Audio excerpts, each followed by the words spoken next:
Salam sepak bola, teman-teman netizen atau warganet. Selamat bergabung kembali ke konten terbaru dari channel YouTube Triple B. Dan di konten terbaru hari ini, saya ingin memberikan analisa dari dua pertandingan di Piala Dunia yang telah memasuki babak perdelapan final. Yang pertama antara Belanda lawan Amerika, yang berakhir untuk kemenangan Belanda dengan skor meyakinkan 3-1. Dan yang kedua antara Argentina lawan Australia yang berakhir untuk kemenangan Argentina dengan skor tipis 2-1. Dengan demikian, Belanda akan ketemu Argentina di babak perempat final nanti, teman-teman. Artinya sesuai dengan prediksi saya dong, senggol dong. Kan kemarin saya sudah memberikan prediksi saya di konten match preview untuk dua pertandingan ini. Dan telah saya jelaskan juga di konten tersebut bahwa jika Belanda ingin lolos, maka para pemain mereka harus pintar mengatur tempo permainan dan tidak terpancing dengan permainan cepat yang akan dibangun oleh para pemain Amerika. Sedangkan bagi Argentina, jika mereka ingin lolos, maka para pemain mereka harus bermain dengan level konsentrasi yang tinggi seperti yang telah mereka lakukan di dua pertandingan sebelumnya di fase grup ketika Argentina menang lawan Meksiko dan juga lawan Polandia tanpa kemasukan gol.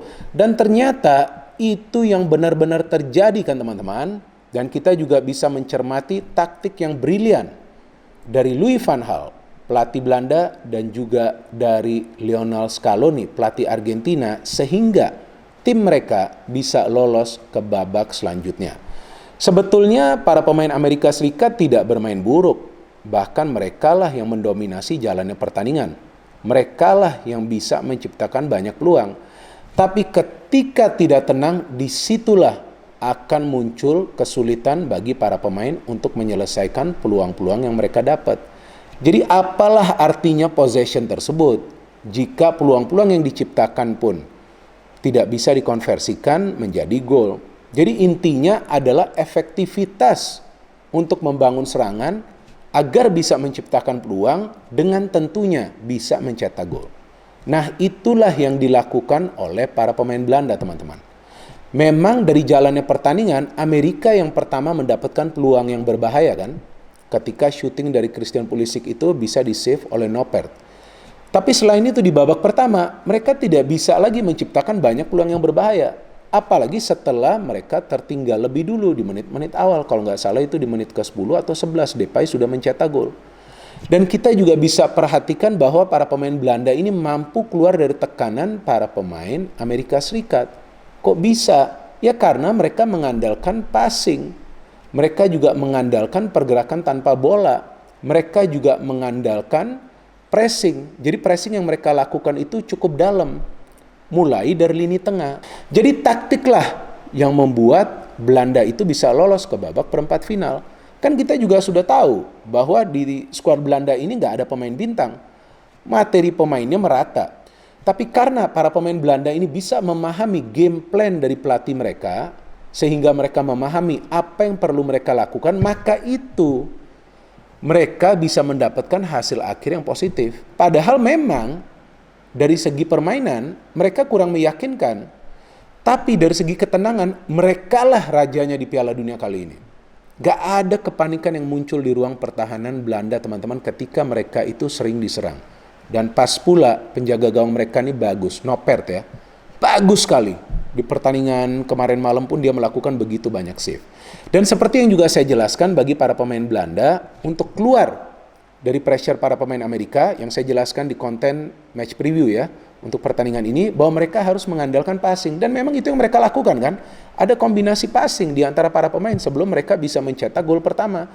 Ada 5 kali passing yang mereka lakukan di antara satu sama lainnya sebelum akhirnya Dumfries bisa memberikan umpan crossing ke dalam kotak penalti, dan di sana juga ada Depay yang tidak terkawal dan terlambat ditutup ruang tembaknya sehingga Depay bisa membawa timnya unggul lebih dulu. Wow, selebrasi yang unik kan sambil berdansa-dansa. Ya memang lah ini pemain yang bagus ya. Dia juga top skor dari Belanda di babak kualifikasi. Sudah 1-0. Para pemain Amerika Serikat keluar menyerang. Nah, disitulah momennya bagi Belanda untuk membangun counter. Berkali-kali para pemain Belanda itu ketika membangun counter bisa menciptakan kepanikan di ruang pertahanan Amerika. Berkali-kali, teman-teman. Dan mereka tidak saja menyerang dari dua sektor wingback mereka.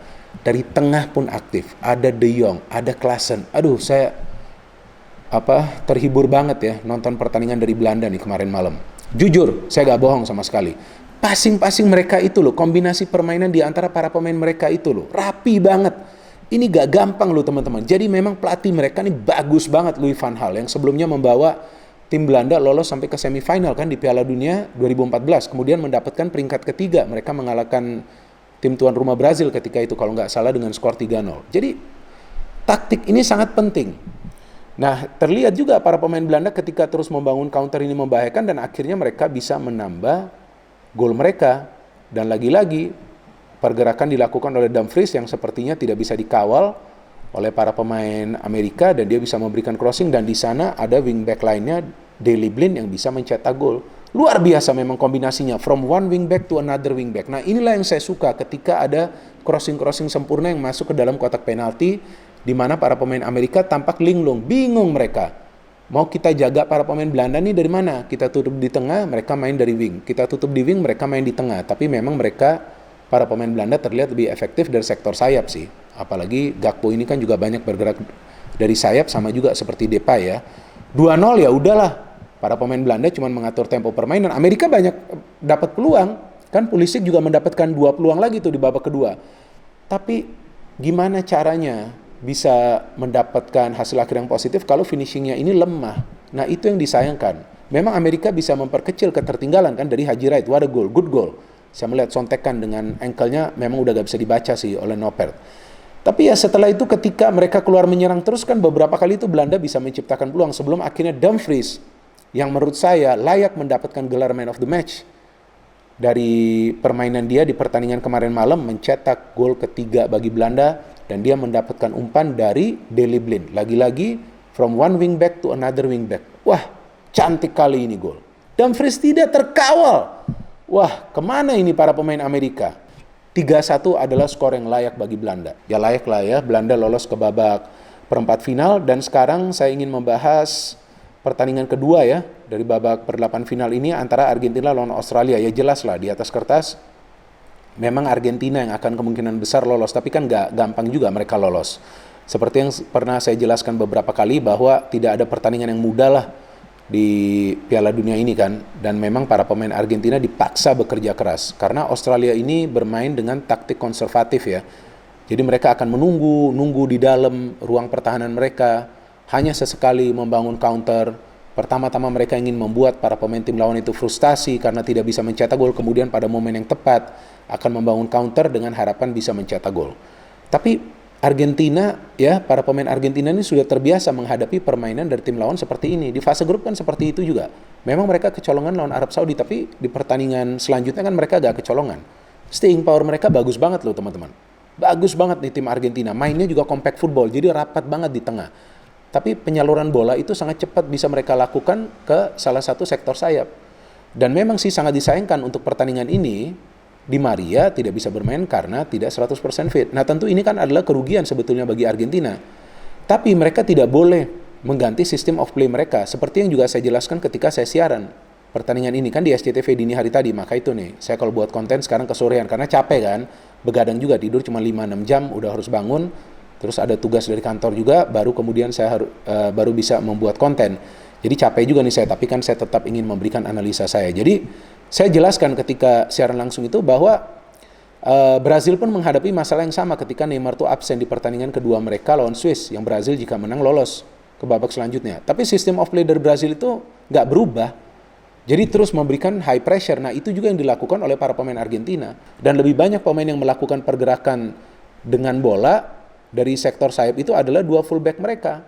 Nah dua fullback Argentina ini sangat kuat teman-teman. Apalagi Acuna nih, yang terus memberikan crossing-crossing ya, walaupun nggak banyak yang akurat. Tapi kan pergerakan dia ini sudah mengganggu para pemain Australia dan mau tidak mau para pemain Australia dipaksa bermain di ruang pertahanan mereka sendiri. Memang sih mereka coba tetap untuk keluar, tapi defense Argentina ini bagus. Padahal nih Lisandro Martinez gak main dari awal ya. Saya melihat ketika Lisandro gak main ini memang sih pertahanan dari Argentina agak mengkhawatirkan. Tapi ternyata Romero juga bermain baik di pertandingan ini ya. Gak seperti sebelum-sebelumnya dan dia memenangi terus duel di udara. Nah akhirnya Argentina bisa memecah kebuntuan dan memang di babak pertama ini gak banyak peluang ya. Dari Australia sih gak ada peluang yang berbahaya. Dari Argentina juga cuma 2. Ini golnya juga bagus. Messi pertama ambil free kick ya, kemudian bisa dihalo oleh para pemain Australia. Ternyata bola itu ke McAllister. Nah Messi ini nih yang saya lihat pintar, dia tetap bergerak mencari ruang. dan dia bergerak ke dalam kotak penalti. McAllister itu sebetulnya memberikan bola ke dalam kotak penalti yang tertuju kepada Otamendi, tapi terkena Otamendi, bola terpantul. Di sana ada Messi melakukan finishing luar biasa Messi. Dan seperti yang saya jelaskan juga di konten sebelumnya, bahwa Messi ini punya mental baja sama seperti Ronaldo. Ya, dia miss penalti juga di pertandingan sebelumnya gak ada masalah, betul kan dia melakukan placing. Ya memang Messi ini adalah alien teman-teman. Hebat sekali pemain ini. Serius, inilah salah satu pemain terbaik di dunia yang memang kita beruntung bisa menyaksikan dia bermain ya. Apalagi saya nonton dia sejak dia pertama kali main di Barcelona tuh. Kalau nggak salah tahun 2005 atau 2006. Memang nih pemain yang hebat. Memang dia punya bakat alami ya. Apalagi dipoles kemudian di Barcelona. So Argentina unggul 1-0, udah mainlah mereka. Tempo permainan kan. Memancing para pemain Australia keluar. Tapi para pemain Australia ini nggak bisa merancang serangan yang bagus. Mainnya tetap direct. Udah itu mereka sepertinya para pemain mereka nih dari segi skill kalah jauh dari para pemain Argentina. Ya mereka bermain keras tapi nggak bisa pressing juga. Masa Messi berkali-kali bisa mendapatkan ruang. Nah akhirnya ketika mereka ingin memainkan passing di ruang pertahanan, terjadi kecerobohan kan. Itu penjaga gawang mereka Matthew Ryan yang salah kontrol atau terlalu lama dia coba untuk menguasai bola. Ada De Paul yang memberikan tekanan dan Julian Alvarez bisa mencetak gol. Nah, Alvarez ini adalah pilihan yang tepat dari Lionel Scaloni untuk dimainkan dari awal. Karena dia jauh lebih efektif daripada Lautaro Martinez yang miss banyak chance di pertandingan ini. Gila gak? Itu satu chance seharusnya dia sudah gol tuh di menit ke-88 ketika dia dapat umpan dari Messi. Sayang sekali, wajar lah. Yang diturunkan adalah Alvarez. Jadi Martinez pun harus bisa memperbaiki performanya. Paling tidak kalau dia masuk sebagai pemain pengganti, dia harus bisa memberikan jawaban. Ya kan, untuk mencetak gol. Kalau enggak nanti susah juga Argentina ketika di pertandingan lain mengalami deadlock dan perlu mengandalkan pemain lain seperti Lautaro Martinez dari bangku cadangan. Tapi selain itu teman-teman, saya melihat pergantian pemain yang dilakukan oleh Lionel Scaloni ini sangat hebat. Ketika dia memasukkan Lisandro Martinez di babak kedua dan mengubah formasi menjadi 3-4-3. Jadi dengan mengubah formasi menjadi 3-4-3, para pemain Argentina menumpuk lebih banyak pemain di tengah. Nah, ketika banyak pemain dari Argentina di tengah, itu menyulitkan para pemain Australia untuk build up serangan dengan memanfaatkan umpan-umpan pendek yang sebelumnya mereka lakukan. Jadi mereka mau nggak mau harus cepat memberikan bola ke ruang pertahanan Argentina, tapi there it is, ada Lisandro Martinez berkali-kali yang bisa memenangi duel bersama juga dengan Otamendi dan juga Romero. Jadi tiga pemain ini memilih untuk menghalau bola sejauh mungkin ketika ada serangan yang dibangun oleh para pemain Australia mengandalkan long ball passing mereka. Memang kemudian Australia bisa mencetak gol, memperkecil ketertinggalan. Itu juga menurut saya golnya karena deflected aja sih, terkena Enzo Fernandez. Ternyata dinyatakan sebagai gol bunuh diri ya dari Enzo ya, nggak sengaja juga dia kan terkena dia sehingga bola berubah arah pada saat memang Emi Martinez sudah bergerak ke arah yang berbeda. Jadi ya Emi Martinez juga nggak bisa melakukan save. Tapi setelah itu memang Australia keluar all out. Argentina coba counter terus, memang berbahaya. Messi juga beberapa kali bisa bergerak dengan bola dan memang Australia hampir saja teman-teman, hampir saja menyamakan kedudukan. Pertama ketika tuh shooting dari Behik ya. Behik itu hampir saja dia shooting, tapi ada Lisandro Martinez yang melakukan blok yang mahal. Dan Behik ini sudah melakukan pergerakan soloran loh, masuk ke dalam kotak penalti. Hampir saja dia mencetak gol. Dan kemudian sebelum pertandingan berakhir, di masa injury time, Emi Martinez. Jadi ini dua Martinez nih, bagus banget permainannya. Terlepas dari Martinez lainnya nih, Lautaro yang banyak miss chances. Itu Emi Martinez melakukan save of the game. Gila, itu udah berhadapan loh Kuol itu. Sudah berhadapan nih salah satu pemain muda di skuad Australia. Kalau nggak salah usianya 18 tahun dan sepertinya dia bermain di Newcastle ya. Newcastle Reserve nih. Memang pemain yang masih muda. Itu sudah berhadapan dengan Emi. Tapi Emi Martinez begitu tenang bisa melakukan save. Sehingga Argentina lolos ke babak perempat final. Nah ini yang seru kan sekarang perempat final. Laga klasik. Laga klasik ini yang saya tunggu-tunggu teman-teman. Karena akan juga terjadi adu taktik antara pelatih paling senior di Piala Dunia Louis van Gaal dengan pelatih termuda di Piala Dunia Lionel Scaloni. Wow, bakal luar biasa ini pasti pertandingannya. Dan juga kita tunggu nanti hasil-hasil akhir dari pertandingan-pertandingan lain di babak per-8 final. Masih ada banyak tim besar teman-teman yang akan berduel. No hit, no politics, only football. Salam sepak bola.